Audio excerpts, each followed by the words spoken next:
Welcome to the Allured Life podcast. My name is Katie Christ, and in 2016, I wrote down in a journal that I was going to become unapologetically my best self. And my purpose is to help women do the same, whether that's overcoming body image issues, creating next level inner confidence, or up-leveling our emotional intelligence and sense of worth. I believe that by investing in and developing who we are, we can exponentially transform the world we live in. My mission is to create power and influence in the hands of women. These are conversations for those ready to rise. This is the Allured Life podcast. Let's go all in. Hello, and welcome to the Allured Life podcast. I am your host, Katie Christ, and I just want to first and foremost say to anybody that's listening to this that also listened to last week's, thank you. I have gotten so many texts and Facebook messages and people just reaching out, just saying the kindest things about last week's episode. Because I'm so grateful for that because I was so nervous to post it because I felt so clickbaity. I actually had to describe what this term means to my parents, but it felt like I was quote unquote utilizing or profiting or taking a scenario that garnered a lot of attention and using it for my own gain, using it for clicks, using it for listens, using it to promote my own business, right? Like I think people definitely saw that and could have thought that. So that was definitely a fear of mine for posting something. And I hope for anybody that actually did listen to it, you didn't see that at all. It was just a conversation that I was like, we have to have this conversation. We have to integrate this lesson. I have to. And it was such a simple lesson, right? A couple of lessons, but the biggest one being, what is your why? And walking in integrity with that why every single day. So again, I wanted to start off this episode of this podcast just thanking anybody that did listen to it and that reached out specifically too. I would like to continue the conversation about one of the other biggest lessons. I know I'm like coming out with like 5 lessons now, but I felt these lessons come through in a way that I've never in the past. And that's definitely one in part of the magnitude of the change that was brought upon me specifically and our family. And also too, this commitment that I've really stepped into and wanting to lead into of for me, for you, for us, kind of a lifestyle and kind of a business model and really just a lifestyle. And two, of just saying, okay, what is it here, Katie? What's like, not just the like taking specific lessons or taking teachings that we hear everywhere, right? We hear things from Tony Robbins, Brendon Burchard, Rachel Hollis, Gabby Bernstein, all these like big personal development men and women, and in that have been in this sphere. We hear kind of the overarching themes. We hear the overarching lessons that a lot of the times I'm starting to realize they're the same, reiterated over and over and over and over again. Yet some of them land for us based off of a person that's saying something, and sometimes it just goes through one ear out the other, or you see it and you're like, yeah. But you actually don't live into it. You don't feel it. And so I want to feel these lessons now. I want to feel it. And I want that feeling, because the feelings and emotions, that's what leads our actions. And our feelings, emotions, and actions, they develop our personality. Those things develop who we are. And if I am living a life where I'm closed off to those feelings and emotions, which a lot of us are, because feelings and emotions, they're amazing, right? Feeling good, feeling present, feeling grateful, feeling ecstatic, happiness, like joy feels really, really good. But the feelings and emotions of frustration, anger, anxiety, stress, sadness, like rage, hatred, like those things do not feel good. And so what we usually do, especially now being in such a culture of want instant gratification, we push those emotions and those feelings aside. But by in doing that, I'm starting to realize we're pushing aside things that can develop our actions and therefore our personality, therefore who we are. We're pushing them away. We're not taking those emotions and those feelings. We're doing one of two things. One, we're pushing them away so we don't even feel them. Therefore, we're not allowing those things to shape us, to build us strength. We're just pushing half of who we are away. And therefore, that's why people are saying like they're unfulfilled in their life. They feel like something's missing, that a piece of them just we're constantly grasping for, like there has to be more in this life. That's why personal development is such a big field for years, right? So we're either doing that or we're pushing those negative emotions away. We're not confronting them. We're not allowing that integration to happen, or we're letting those feelings and emotions compound. We're letting them to compound and create stories and beliefs and feelings into a bigger kind of a sphere than they actually have to be. We're allowing the anger to start to compound and let stress come in and anxiety come in. And like right now we're living in a world where stress and anxiety are at an all-time high. And then also too, just kind of this feeling of, okay, well, I'm like feeling really anxious and really, really stressed out and really sad and overwhelmed. And two, why am I not happy? Something's missing.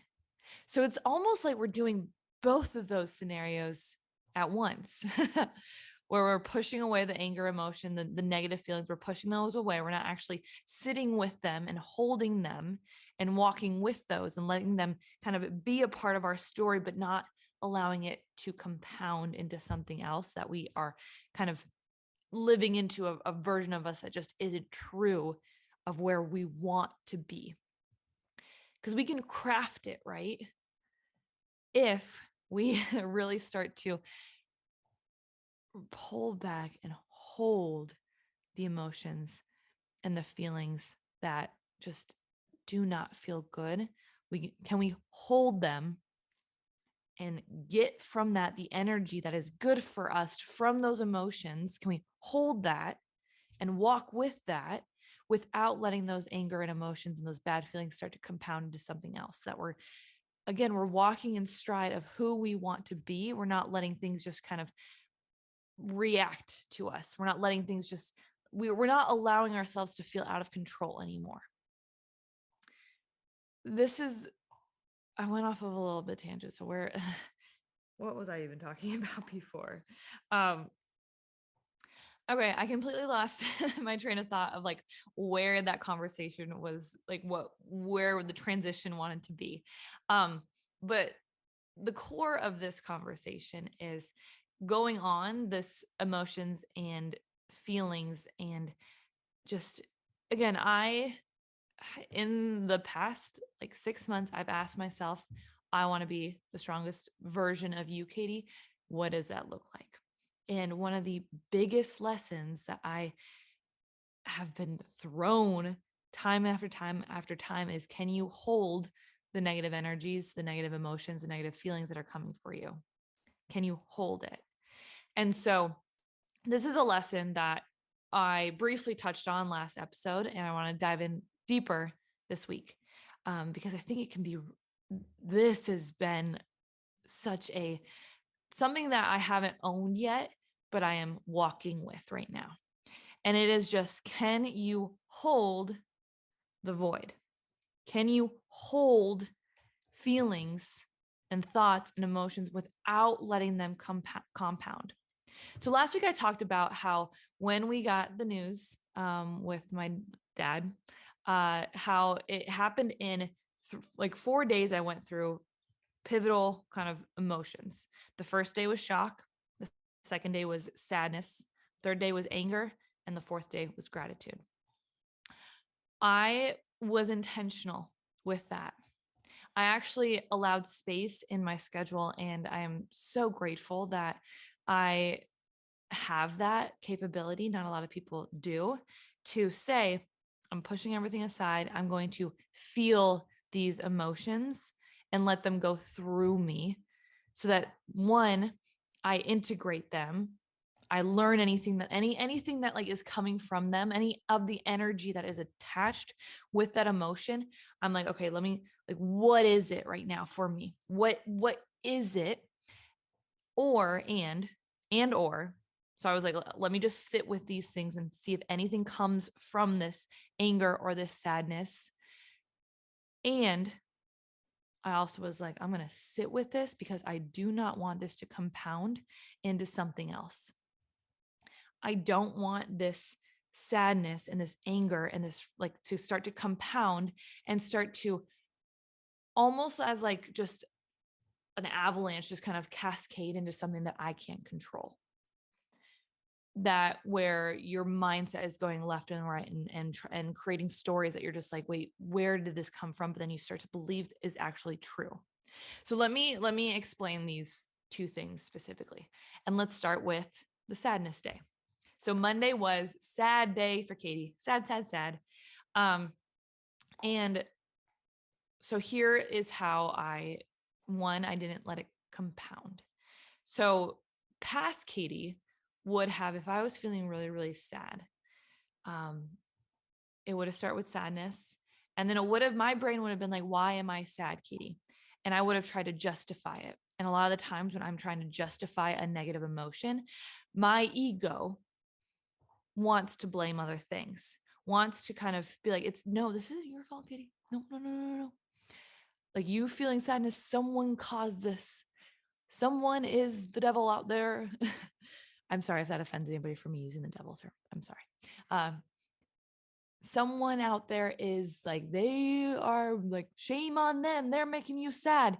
And then that starts to compound into frustration with someone else, or demonizing somebody else, or anger sometimes with me, of just be like, why are you sad, Katie? Like, why can't you get out of this funk?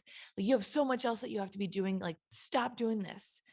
Our emotions, our brain thinks so much, so many thoughts.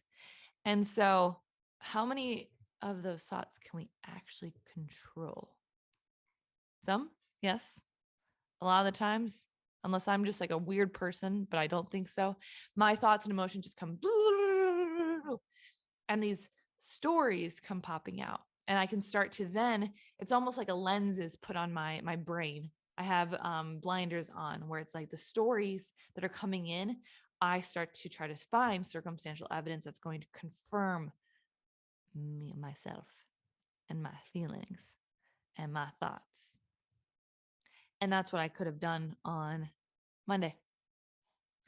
I could have let the sadness move into frustration, move into anger, move into rage really, really fast. It could have started to compound. And I could have gone online and I could have started to either confirm those. I could have started reading comments that added to the flame, made me more angry, made me more sad, made me more frustrated, and like, it could have gotten to the rage point. The compounding effect is real every single day. Every single day, whichever way we want to go. It could be with joy. It could be with like positive intentions. It can start to compound, and it can start to compound the other way too. I didn't want that to happen. So I was like, hold this, Katie. And a tactic in holding it is, we can sit with it and just like, I talked about this a couple of episodes ago. I can't remember which one it was, but of anxiety. And for me, I had one instance at night where I was just like, those fear tactics, were those what if tactics of, what if like this doesn't work? What if like you're doing the wrong things, Katie, with your business? All these things came up, and I just physically wrapped my arms around me and just held myself and let myself cry through it. And that's a tactic of just like, you are like truly holding this emotion, feeling into it, and just sitting with the one emotion without letting it compound. And a lot of the times it's 20 seconds, 2 minutes. We hold it through and we're just like, okay, we're good. The veil has been like, the clouds have been lifted, and we're like, okay, I felt it. I still feel the tears on my face, but like I can walk without being in this cloud, this vortex of just this emotion. I like held that and I felt it, but now I can walk. It's like if you saw a crying child, and like sometimes they're just crying over the randomest things, but like they hurt. And so what do? You just hold them.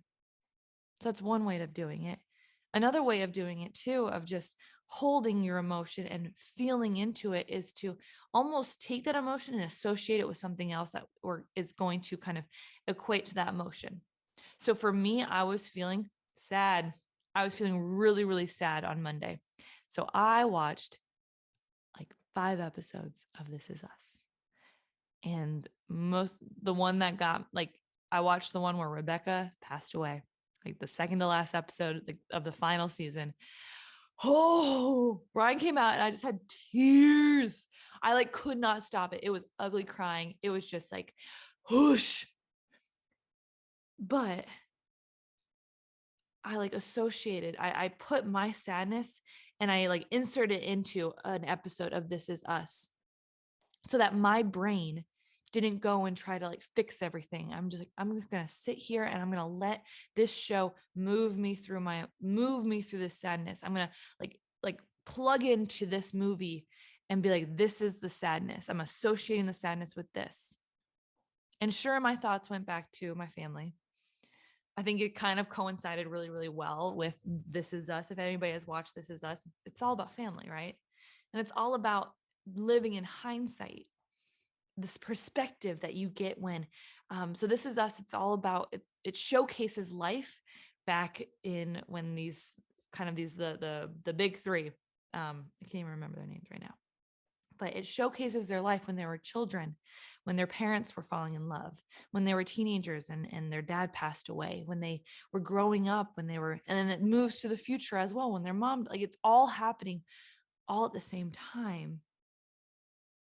And so then you get these really, really beautiful perspective storylines where you see hardships that are happening and you're like, oh, but like, do you see how it all connects in the future and the beauty in that? And so sitting with this sadness, like obviously I was thinking about my family, but like, because I sat with the sadness and almost I plugged into This Is Us, and I saw that sadness too. It gave me this perspective that led to that post that I wrote of living a life in hindsight, of a chapter is, I know, and it all sounds like very, very like fluff sometimes, of this is like the end of the chapter, but it's not the end of the story. It's the like, what a beautiful message it is to just like keep going, keep throughout, like all that stuff can be fluff, but I felt it. So like, I felt it. It moved me. I got it. And if I wouldn't have sat with the sadness and felt it and allowed the space for like, okay, let me hold this. And I'm so grateful for the show This Is Us, because it did, and too for the work and personal development that I've been doing for my own self, because it allowed me to be like, in hindsight, what is this story? This is a part of my story right now. This is me watching an episode of my whole of This Is Us life. I can insert right now, the big three are me, like me, my sister, my brother. Okay, cool. This is the story of This Is Us. How in this episode, I'm going through this thing. My family's going through this thing. What is in 20 minutes when we flash to the next, I don't even know, like scene? That's it. The next scene. What is future Katie going to think about this moment? Let's flash that to the next one. Okay, little Katie. How is she like what is she gonna like? What is she thinking now? And wants my future self to be acting let's live in that perspective shift, in that hindsight. And the only way that we can walk in integrity with that, create a beautiful story, beautiful episode, a lot of it comes from, can you hold the negative emotions that are coming out and do not let them start to compound? Because when we start to compound, isn't that when we show up in a way that we really don't want to? I could have sat there on Monday and I could have allowed so many comments on social media to fuel me, to give me a certain energy, to turn a story into something that was not good for me, but it made me feel good. It's not good for me to read these comments about how my dad is just like, it's way better off that this happened, that like it, that the, what else did I see? Oh, that he gave a bad halftime speech, that he was, that the was it this, the team was fall, like he was leading them into like the worst thing ever, that like good riddance to Chris, time, it's about time. Like there could have been so many things that could have made me feel good to read, because it would have justified my anger. It would have led me, it would have justified my reasoning for compounding my emotions to be like, I am sad, I hate these people, this sucks. Like, we can go into that whole, like, there's an emotional range that we can go into. And I could have jumped down from sadness to anger to frustration to rage to, like, I could have felt them all. I could have let them all start to compound, and it would have felt good to do that because I would have been justified. I could have justified my ego in feeling that way, but it wouldn't have been good for me in hindsight to live like that, because I don't want to be like that. I don't want to be the woman who lets other, I don't want to be the woman that can't hold negative feelings, who can't be strong through negative emotions. I want my personal power to be so strong and so steady. And yes, I will feel that I'll be bruised, I'll be scratched, I'll get black eyes. Yeah, like I don't want to just be hardened to life, but I don't want those things to just kind of come into me and totally change who I am. Which I feel like if we don't hold the negative emotions and we allow them to start to compound, we remember our emotions, our thoughts, and our feelings and our emotions dictate our actions, and our actions dictate our personality. Like it all is together. And so if I start to like let these negative emotions start to compound, I start to lose control of who I want to be. Who I want to be. We can dictate that. We have personal strength to say that is who I want to show up as. That future Katie, that future you. We can dictate that. We can form ourselves into that if we have staying power through the hard things, through the void, through the negative feelings. Or we can kind of let it be like, okay, I know on a good day, I am so good at like going for what I want, for having the ambition, for being in the joyful energy too. But on bad days, it just like screw it, shit. And I was there. Bad days would be like, I had crappy work, and I could have had crappy posts at that too. On Monday and Tuesday, like when I felt sadness and when I felt anger, I could have utilized that to like I could have expensed that energy so quickly, but I was like, no, I want to hold it and get from that what I need to get from it.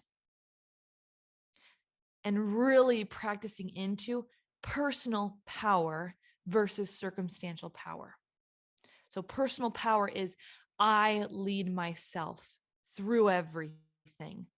Circumstantial power is when it's a good day, I feel good. And when it's a bad day, I feel bad. And if you just rely on circumstantial power, that's when your negative emotions and your positive emotions, they compound. And so it's hard for us to get out of and to step into personal power, because circumstantial power, you're like, oh, I feel good on the good day. So we are confirmed that you're doing good. But then when something hits you and rocks you, you're like, oh my gosh, what the heck, what just happened? And that's where think about the basics of, again, I come from the health and wellness space of we're back at it. We fell off the wagon. That's a thing that people are like, oh yeah, it's a normal thing. It's a normal thing. And that's where it's I want to be taking things that are normalized, things that have been in the industry for so long, of just health and wellness has been a thing for forever. And it's a normal conversation. It's a regular conversation to have. Oh, I slipped up. Oh, I fell off the wagon. Got to get back on it on Monday. Got to figure this out. And that's because we've only been in the space of circumstantial power. We haven't stepped into personal power and what that means. And this is where it's creating. This has been one of the biggest lessons and a huge thing in crafting. Right now I'm launching this new program, Metamorphosis, so I've been in the health and wellness space for about 4 years now. Really, really started it more so in 2020, and holy heck have I learned. Because I thought, I was like, as long as I just get more information, if I understand a little bit of behavior, we can do this, right? We can figure this one out. So I was in the circumstantial power of starting a business in the health and wellness space. And I really did think of, okay, the more that there just has to be something else that we're missing, right? And that's why things like intermittent fasting, keto, HIIT training, all these kind of new things that are coming out here, they're flashy, they're cool. We're like, let's try them. That must be the missing link. That must be the missing piece. So I kept trying to find information, trying to find more information, trying to be like, okay, what is working? What will work for my body? And then what is missing for everybody else? And I thought it was willpower. I was like, okay, just as long as I can just let's just figure out, Katie, how do I eat good every single day for a month? And then how do I work out every single day for a month? Okay, cool. Let's add in more personal development. Let's read a whole bunch of books. Let's practice the positive affirmations. Let's practice meditation. Let's practice drinking water. Let's do all these things that everybody is saying. Let's add more information, and then figure out, okay, there has to be a code that you have to crack and you have to figure it out. And the truest form of what I'm realizing is that's not it anymore. All those things, they work within the realm of circumstantial power. All those things work in any realms, honestly. But we haven't stepped into this personal power realm yet. This realm where all those things can work, and can you hold the negative emotions when they're not working? When you feel crappy? Can you? Honestly, I think that's it. That is the key right there. We have where we currently are at. We have where we want to go. So where we're currently at in our health, where we want to go for our health.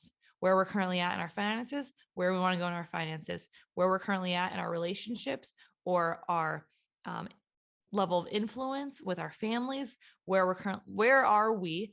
Where do we want to go? The power comes from you're going to step into the void then. The void is exactly what I talked about last week. This is the void of maybe yes, this will work out. Maybe no, it won't. Maybe yes, we got this. Maybe yes, this will be amazing. Maybe yes, we're going to get there. Maybe no, maybe this isn't going to happen. The void. The key to this, to success, to you will get exactly what you want. The key is, do you have the personal power to stay in the heat, stay in the void, sit in there, and be transformed in the void to this version of you? Right now, I have a version of me that I'm currently at, and I have a version of me that I'm striving for. The void, I'm in the void right now. I was handed this scenario. Your dad is going to lose his job, and you're going to have some identity crisis, and there's going to be people on the internet that are talking bad about your family. How do you react? If I stepped into circumstantial power, I would have been, I'm dancing around the version of me that I'm trying to like strive out of. I'm going back there. If I would have allowed the circumstantial evidence to start to, or the circumstantial power, if I would have just been there, that's where I would have stepped into, allowing the negative emotions to compound. Because I want a version of myself, I had to step into personal power and to hold the negative emotions. Hold it. I'm in the void. Let's just hold where I'm currently at. Hold it, hold it, hold it. Don't go back. So many times we go back. We say, I fell off the wagon. We go back into old behaviors, old habits, which are so easy to do, right? It's so easy. Habits are there for a reason. Our emotions, our thoughts, our behavior, like they're all, it's shaping who we are. Who we are right now are shaped by past emotions. So when like something like this happens, that's really, really hard, you're like, it's so easy to go back to it. Can you hold the negative emotions? Just holding it, and letting it transform you, develop you, so you can keep walking towards that ambition of where you're striving to go towards. That was the lesson. That was the test for me last week. What's your test?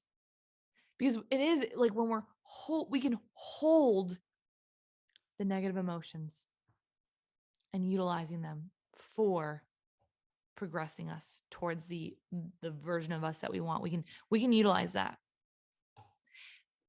Like, have you ever been where you go, like you're going throughout your day and you're absolutely exhausted, and then someone cuts you off in traffic and you are so angry and you are so fired up?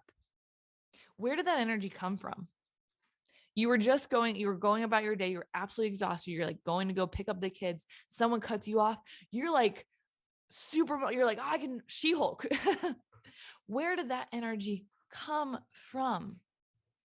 When we allow ourselves to hold negative energies, negative emotions, just by holding it and not allowing it to start to compound, if we hold that energy, what can you do with that energy? There's so much that we can do. You can transform from that energy. You have two choices. Transform that energy, utilize it to create the version of you that you like, the work of art that you're striving to become, or you can let that energy compound. And then with that compounding, you can be like, all right, give me all the negative emotions and shape me into this negative person, this negative mindset, this negative belief. And then I'm going to walk from that negative person. But I feel good because my ego feels good because I confirmed all my negative energy, or all my negative beliefs. Like these are our choices that we can make moving forward. We are where we're at. We know exactly where we're striving to go towards. The key, as simple as possible, the key to getting where we want to go to where we want to be is, can you hold the void? It is easy to walk when we feel good. It is so easy to walk when we're like, whoo, I know that this workout is creating the body of my dreams. I just got a 6-pack from that one crunch over there. That's if that was the walk, we'd be like, boom, boom, boom. I feel good. That salad, I'm going to like have the bikini body of my dreams. Ooh, that social media post, that's going to make me $1 million. Oh, that meeting that I was just in, I'm going to get a raise from that. Like if that was the walk that we were having, like we're good. We're good when it's good. We are good when it's good. How are you when it's not so great? How are you when you're questioning yourself? How are you when there's frustration, when there's stress, when there's people that are coming? Like who are you being in that moment? Can you hold that part of you? The duality that comes from walking, where at the same time that you're going to be walking with the things that are going to get you to where you want to go, you're going to be walking with the things that like are acting like they're pulling you back. And they may pull you back if you allow it. Or do you strengthen the version of you that just says, I'm going to hold it. I'm not going to let these circumstances pull me back. I'm just going to strengthen myself right now and hold it. Stop your walk right now. Stop it, hold it, strengthen it. Feel it. Let these emotions go through you so that you can keep walking. You walk with your ambitions and you walk with the things that like might throw you off a little bit too. And you strengthen that with just gratitude, like just there's so much that goes into it. We think that there's just like a way to get the body that we want. If we eat a certain way, if we do the certain things, like I know I want this for anybody that's listening to this work and be like, I'm following Katie because I want to lose weight. What can you take from this lesson right here? Because this is everything right now. You can keep at it with the different diets, keep at it with trying more foods, more exercises, trying to have the right sleep, drink the right amount of water, have the amount of macros and micros, and the amount of protein that you need, and avoiding inflammation food. Like there's so much out there. All we have to do, we can receive all that stuff. We can receive. The biggest part, the biggest part is, can you hold the walk? Can you hold the negative emotions that will come? They will come. And it's like, it's so, it'll get murky. It'll get muddy. It'll be crappy. I've learned that so much through this work. For instance, I've had clients that they come because they're like, I want to lose weight. And then we start to pull back layers of why are they not following through? What's stopping? What's getting in the way? And a lot of the times it's this weight is protecting them from something. Whether it's a client who there was a lot of worthiness attached to. If you lose the weight, it was reminding her of a sexual trauma that she had when she was 16. So there was this fear of any attention that having a body type may allow in. There's a fear of disappointment that comes through a lot of the times of, if I reallocate energy, will I disappoint others in doing so? That's a huge trigger for a lot of women. There's a fear of, if my weight isn't a problem anymore, what will then be a problem? Because there has to be a problem in my life. Like there's so many different layers. And so we think the problem is just, I don't have enough willpower. That's not the problem. The problem is our job is to work on our staying power through it all. It'll start with, can I stay through the hardships of like working out every single day, of overcoming feeling like laziness, of eating a certain, like those are easy, honestly, those are easy things to work through. And then you keep walking. And then another thing of, oh, are you worthy enough to do this? Okay, yes, let's hold it. Let's keep walking. Like, oh, are you like fearing disappointing your kids by you working out? Okay, nope, I got this. Let's hold it. Let's keep walking. Oh, shoot, you forgot that you were like sexualized when you were a kid. What's going to happen now? Are you going to get sexualized? Like, is there going to be another trauma? Is there some like other fear that's going to come? Holy shit. Like, well, I don't know if I can go do this. Nope. No. Let's go back. Like that's the level of transformation that you're going to go through and you're going to walk through. I'm getting fired up because I'm getting fired up because I know that this is the code, that this is the level of transformation that's needed to keep walking, to keep, this is it. Are you the type of person that allows circumstantial power? You can like stay in that. But let's end with, I know I went kind of all over the place, but the main lesson here for you, whoever's listening, whatever you want, can you hold it? Can you hold the duality that will come with you walking with this? Not a lot of people, not a lot of women are brave enough to step into this, of holding the negative things that will come, the negative emotions. We like to push it away. We like to just say, nope, not today. Don't have time for that. Nope. Or we let it compound these negative emotions. Can you stay with these? Can you hold them and either just let them go through you so it doesn't leave an imprint on who you are? Just let them go through you. Or can you learn something from it about yourself? Can you let those emotions transform you for the good? I truly believe that every emotion that comes through us, it's there for a positive reason. Our body wants to feel alive. That's not even wants to feel alive. Our body's job is to make sure that we are alive. That's why we have in our brain this like scare tactic of like, nope, that might kill us. That might kill us. That might kill us. Like, no. What if like this doomsday, like trigger, something might happen. You have to protect yourself. We have that in our brain, right? Because our body is trying to keep us alive. How can we can sit with the good. That's easy. We like that. We can walk with that. The negative emotions that come for you. Can you sit there and say, okay, what is it? What's the positive intention it's there for a reason? Can you hold those emotions long enough so that you can feel it and you can let them transform you for the good? So Cabby is barking. I'm going to stop recording. I love you guys. Hey there. Thank you so much for listening. My goal is to help as many women listening, and if this episode supported you in any way, the very best way to show your appreciation is by simply screenshotting this episode and sharing on your social media or with your friends. Or even better, drop a review on whatever platform you are listening on. Don't forget, if you are looking for any additional support, you can always reach me on Instagram at Katie Christ. See you back here next week.